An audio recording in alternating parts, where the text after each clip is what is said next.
Hello partners, मेरा नाम सावंत है। मैं वेल्दी में पार्टनर बिजनेस संभालता हूँ। आज इस वाले सेशन में हम समझेंगे कि इन्फ्लेशन क्या होता है, कंपाउंडिंग क्या होता है और इन दोनों के बीच में क्या रिलेशनशिप है और इसकी चीज़ हमें क्या फ़र्क पड़ने वाला है, हमारे इन्वेस्टमेंट्स में क्या फ़र्क पड़ने वाला है और इससे हमें कैसे सतर्क रहना है और इससे क्या कैसे इसका फ़ायदा उठाना है। सोचो आपके पास एक अजीबो-गरीब एक बीज है और ये बीज जब आप बोओगे 10 साल के बाद आपको एक पेड़ निकल आएगा, उस पेड़ में भरपूर पैसा मिलेगा, पैसा वाला पेड़ है, राइट?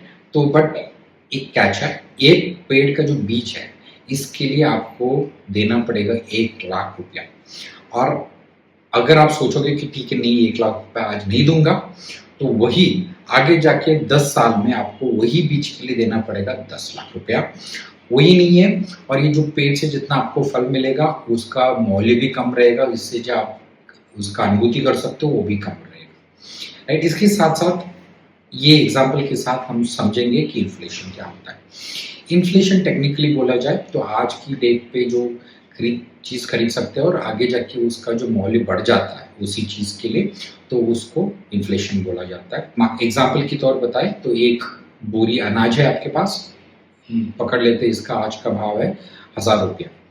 वही 1 साल के बाद बोरी नहीं बदला, राइस भी नहीं बदला, लेकिन उसका कॉस्ट बदल गया है 1100 रुपया। तो ये जो 10% की जो बढ़ोतरी हुई है, ये हुआ आपका इन्फ्लेशन। इन्फ्लेशन बोला जाएगा कि इन्फ्लेशन 10% बढ़ गया है। ये होता क्यों है? ये लगभग 3-4 रीजंस के लिए होता है। तो पहले जो होता है, ये इसलिए होता है क्योंकि बहुत सारे लोग जो है एक ही चीज़ के पीछे भागते रहते हैं। बहुत सी, भले ही वो गुड्स हो, सर्विसेज हो, कुछ भी हो, बहुत सारे लोगों को पसंद आती है, तो उनके उसके पीछे बहुत सारे लोग जाते लगते हैं, तो डिमांड सप्लाई हो जाता है, तो इसके चक्कर में प्राइस बढ़ सकता है। दूसरा ये भी हो सकता है उसका जो कॉस्ट ऑफ मैन्युफैक्चरिंग हो गया, भले ही उस कॉस्ट ऑफ लेबर हो गया या फिर मैन्युफैक्चरिंग कॉस्ट हो गया, वो बढ़ गया है, तो आपका कॉस्ट भी बढ़ जाता है। तीसरा रीज़न ये भी हो सकता है कि मार्केट में बहुत सारा पैसा आ गया है, बहुत सारा लिक्विडिटी आ गया है, लोगों के पास बहुत पैसा है खर्चा करने के लिए, तो वो लोग जो लग्जरी चीज़ें है उसके पीछे लग जाते हैं, तो उसकी वजह से भी पैसा का मोल बढ़ सकता है। ये दोनों तरफ से हो सकता है। जब पैसा घटता भी है सिस्टम में तो डिमांड कम हो जाता है, तो भाव गिर भी सकता है। तो ये हो गए इन्फ्लेशन की 3 रीज़न।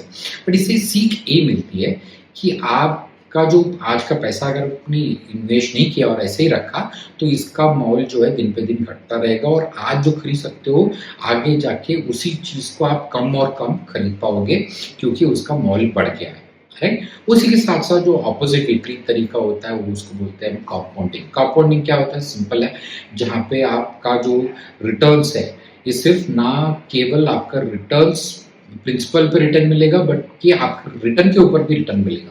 इसको हम चक्रवृद्धि भी बोलते हैं, जो वड्डी के ऊपर आपको और एक वड्डी मिलेगा, राइट? तो ब्याज के ऊपर ब्याज जो मिल रहा है, तो उसको बोलते हैं कंपाउंडिंग। तो इसका अगर एग्जांपल लिया जाए तो मान के चलिए कि आपने एक एफडी किया है 8% वाला बैंक में, 1000 रुपया डाला आपने, और इसको पहले साल आपको मिल जाएगा 80 रुपया ईयर एंड पे।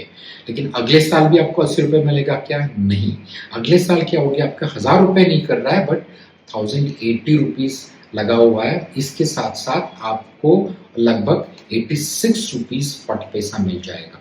और ये इंटरेस्टिंग हो जाता है 10 साल के बाद, जहाँ पे आपका जो निवेश वाला अमाउंट हो जाता है वो 1999 हो जाता है, और आपका जो इससे जो रिटर्न मिलती है वो लगभग 2 टाइम्स हो जाता है जो फर्स्ट ईयर के आपने डाला था। तो ऑलमोस्ट इतना सारा ये कंपाउंडिंग का बेनिफिट होता है। तो 2 हो गए। तो एक हो गया अपने इन्फ्लेशन, जो लगातार कोशिश करता रहता है कि हमारा जो खरीदने का सामान है वो कम होता जाए रेट, और दूसरी तरफ से कंपाउंडिंग हो गया, जो लगातार अपने हमारे पैसे को ग्रो करने के लिए कोशिश करता रहता है। ये दोनों के मिलजुलाप में तो जुगलबंदी के साथ साथ झगड़ा होते रहता है, और हमें सतर्क रहना पड़ेगा कि हमें जो रिटर्न्स मिल रहा है वो इन्फ्लेशन के ऊपर मिल रहा है। तो अगर आपने एफडी किया हुआ है 8% का और इन्फ्लेशन है 6% का, तो आपका रियल रिटर्न हो गया सिर्फ 2%, 8 माइनस 6 2% ही हो गया। तो इससे कैसे फ़ायदा उठाना है, आपको क्या करना पड़ेगा? तो आपको सिर्फ सिंपल चीज़ें करनी पड़ेगी। आप ध्यान रखिए कि आप जहाँ पे भी इन्वेस्ट कर रहे हो वो इन्फ्लेशन से ज़्यादा रिटर्न मिले। और दूसरा चीज़ जो आप डाल रहे हो, जहाँ पे पैसा डाल रहे हो, उसमें सिर्फ इन्फ्लेशन ही नहीं देखना है, उस पे आपको ये भी देखना पड़ेगा कि इसका आपका रियल रिटर्न कितना है और टैक्स के बाद कितना पैसा बनने वाला है। और तीसरी चीज़ जिसमें आप डाल सकते हो, अलग इंस्ट्रूमेंट में डालिए, एक जगह पे मत डालिए, डाइवर्सिफ़ाई करके डालिए, तो आपको सबसे ज़्यादा फ़ायदा मिलेगा। और जितना जल्दी शुरू करोगे आप, उतना आपको ज़्यादा फ़ायदा होगा, क्योंकि आपको लगातार उसका कंपाउंडिंग का बेनिफिट मिल जाता है।